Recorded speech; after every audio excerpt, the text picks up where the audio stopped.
Dynamic just released a $33 Sake Bomb disc, and everyone is pretty livid, especially Redditors. So let's dive deeper and figure out why this is the case and if there are any economical reasons for this price hike. Let's get into it. And this is definitely a good time to shout out my business. I have been trying really hard to make the most premium bag at a reasonable price. I've been trying to add a lot of features on a bag and not overcharge. So if you want to support me and get a great bag, be sure to check it out on my site. I guarantee you'll like it and you'll not regret it. Unlike this disc, which you very much will probably not like the value proposition. So the Sake Bomb General in the Supreme Orbit Plastic just released last week with a price of $32.99 and a dealer price of $18. This is the first point in retailer history, at least in my memory, where a disc can literally cost more for the dealer than it used to cost for the consumer. I cannot believe we're in this situation, but it certainly seems like either DD or House of Disc is really pushing this change for more premium plastic. And yes, you could say it's like a Signature Series disc, but at this point, I feel like everything in DD's lineup is a Signature Series disc, quote unquote. So you really can't say it's actually like a true Signature Series disc because it straight up just looks like a stock disc. There's nothing unique about it other than a tiny Sake Bomb in the middle and Ricky's signature. And so while I'm sure this disc is probably good enough, I do think there's been a lot of sentiment, especially around DD, for lower quality plastic. There were plenty of people that were not happy with DD's product at the $25 mark, saying that the quality of plastic decreased, so the fact that they are pushing prices even more really makes it seem like there's a mismatch for the market. And oh yeah, this is $33 before shipping and tax, so you might be paying close to $45 for one disc. And with these flight numbers, it certainly feels like a Rive, but like maybe more stable. So this is already a disc that very few people can actually throw properly, and so while it may be targeted towards like a more advanced player, it is still a huge price to pay for one singular disc. And man, there were so many comments saying this is ridiculous, excessive. There's not a chance I'd pay $33. It's ridiculous. And a lot of people stating that they just wait for the price to go down because they're not paying this much. Very apt was the comparison with other brands. You can get Climber Destroyers for $23. You can get the Discraft Flex Tour Series disc for $24. And just comparing it with another House of Disc brand, Latitude 64's Grand Rive, you can get for around $23. So in general, the premium price discs are going for about $23 to $25. There's nothing that suggests, especially Ricky's disc in particular, is willing to sell and be bought for $33. And it really made me wonder, what was the price of discs earlier on? Because we have this notion, oh, it used to be so much cheaper, but how much cheaper did it used to be? And I did a little bit of digging. So in a blast from the past, I did the Wayback Machine, which was hilarious to look at the old school websites and looking at Simon, getting that distance record. Good stuff, Simon, keep it up. I'm sure your career is gonna go very well for you. So looking at the Glow C-Line FD first run, which is kind of a crazy thing to think about, it sold for $16.99. So it already kind of feels like it was probably pushing the market towards like maybe a little bit too much, but people are probably willing to pay that. So what was $16.99 from 2014 dollars to current value? According to this inflation calculator, $16.99 in 2014 is now $22.77 with inflation. So that same disc is going for $23.99 on Discmania's site. So honestly, with inflation, I think that price point of $22 to $24 is probably the norm of where I see the best price fit. But with so many variables like Innova making the molds for Discmania back then, probably cheaper manufacturing costs. I don't know for sure. It's not like that's a public thing I can look up, but one thing I can look up is the price of plastic. So here's the price index for plastics. And in kind of weird fashion, it's actually not too far off in 2014 than it is right now. But with that said, in the industry, there's so much lag between buying the product and selling the product. So they're probably assuming the price around this peak at $380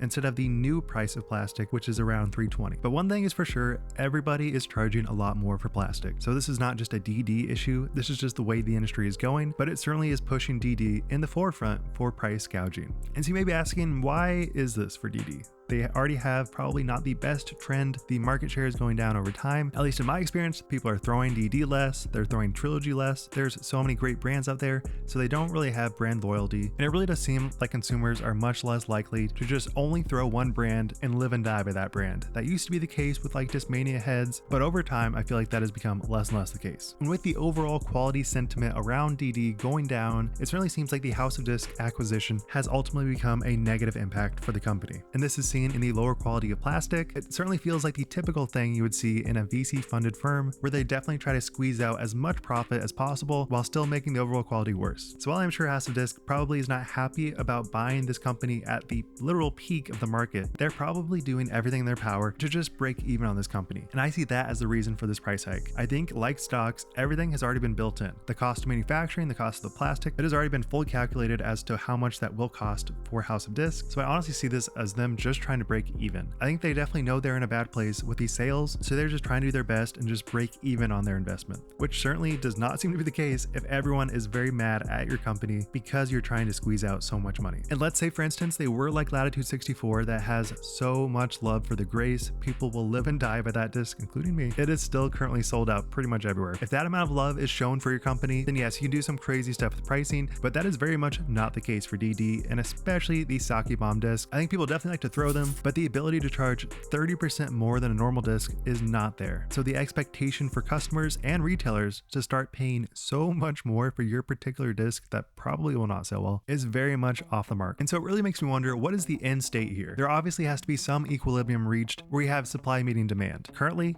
the supply is probably a lot, the demand is not a lot, and so the ability to charge $33 for a disc is very much not meeting the market demands. And like I said before, I'm sure so many of these projections on why this disc is costing so much is probably based on the COVID boom, where so many companies overinvested, put way too much money overinvesting in a particular plastic, probably making way too many, as seen by this Bellon that has a huge discount because it is very much not selling well. And so while these disc golf brands probably feel like this pricing's on target with where they need to be to sell enough to make a profit, the economic reality of customers actually spending this much for a disc is very much not the case. And another thing I wanted to bring up is that we are potentially in recessionary times, so the recessionary sentiment is definitely more felt now than it was before because disposable income is becoming less and less. People do not have the same amount of spending power that they had during COVID, and the ability for people to want to spend that much is just not the case right now because people have less and less disposable income and they're spending it on housing costs, which is going up in price. So the consumer is definitely price adverse and they're not going to be willing to spend more for your disc just because it has a cool name, cool stamp, whatever. Those are very much not the times that we live in this current disc golf economic climate, and people are already stating that $25 for a disc and shipping and tax is already a lot. That is a lot of money to spend on one particular disc you might just throw and lose the same day you get it. But with that said, I also noticed a very real consumer trend changing. It used to be the case you could walk into a disc golf store, buy 5 or 6 discs, walk out spending under $100. It was like a nice little equilibrium where you could literally have a totally different bag the next day because it wasn't that much money. It was like, oh yeah, whatever, I love the sport, I'm willing to spend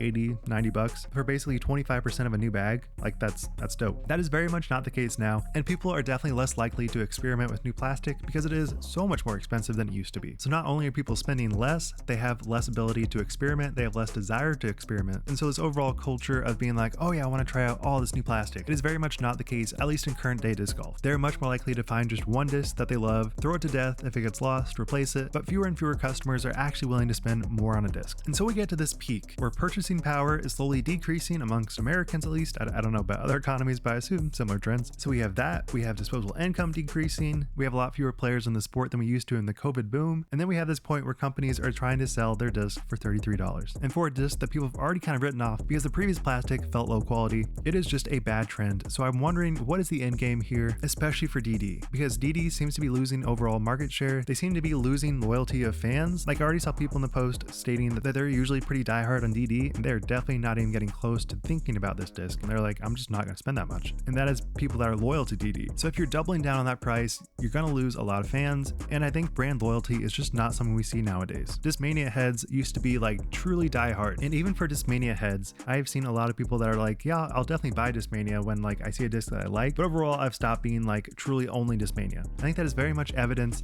that consumers are not going to just keep on buying your disc. And it certainly seems like these private equity firms are definitely already causing a lot of negative things in the market. So is this a disc golf bubble and is it about to burst? Definitely seems like it might be the case with these firms needing their money back, needing to get as much ROI as possible. And as SC Steve pointed out, there's already been a venture capitalist firm in the disc world that was actually back in the 80s where a VC firm bought Whammo and the production quality went down, they shipped everything overseas, and they lost a lot of money. It certainly seems like this might be the case for House of Disc. These VC firms had a projection for the amount of profit they would make, and that is very much not the case with so many fewer customers in the market than it used to be. be. And you can see that in basically every tournament, like DDO for example. That is a tournament, at least on the AM side, that filled up the moment it came out. And for the 2024 season, if I wanted to sign up, I could literally get in like the last week it was open. The disc golf population, while it may be high, is certainly not even 75% of what it used to be. It has definitely shrunk and is very much felt. So in conclusion, where do we go from here? Obviously, I'm no true economist. I can't truly predict where the future of the market will go, but I find it hard to truly say that we will get deflation. I don't know if we actually will get price decreases, but it certainly seems like while a lot of people are speculating that the price has to go down, people will just not buy. I think there's been so much market research done by these companies that they project that people will be willing to spend this much. And so while I would love for prices to go down, I don't know for sure if that will actually become the trend, at least for these House of Disc companies. It certainly seems like Innova and Discraft has so much market share that they can sell these discs for $23, $24 and be just fine. That's already still a lot, but I think people are definitely willing to spend that much on these particular discs. But for these instances, like the General for $33, I think they have to do something drastic, and I don't know what that will look like. At a certain point, you are just not selling any of your product, so does that mean layoffs? Does that mean they totally do away with some lineups? Does it mean that they're going to start using cheaper plastic, which they may have already started doing? We have no way of verifying. But I think the writing is on the wall. I think everyone knows that people are not willing to spend this much on one disc. And I truly think Dynamic knows it, I think House of Disc knows it, and they're trying to just recoup costs. Because not only did they probably overinvest in the plastic, they also paid Ricky a lot of money, but it definitely feels like it's a potential that they overinvested in him as well. And one last note is that I actually wonder if they're trying to market this product as like more premium than any other disc, because the fact that it's actually priced way over Latitude's premium plastic makes me wonder if they're like, oh yeah, this is more expensive, so it's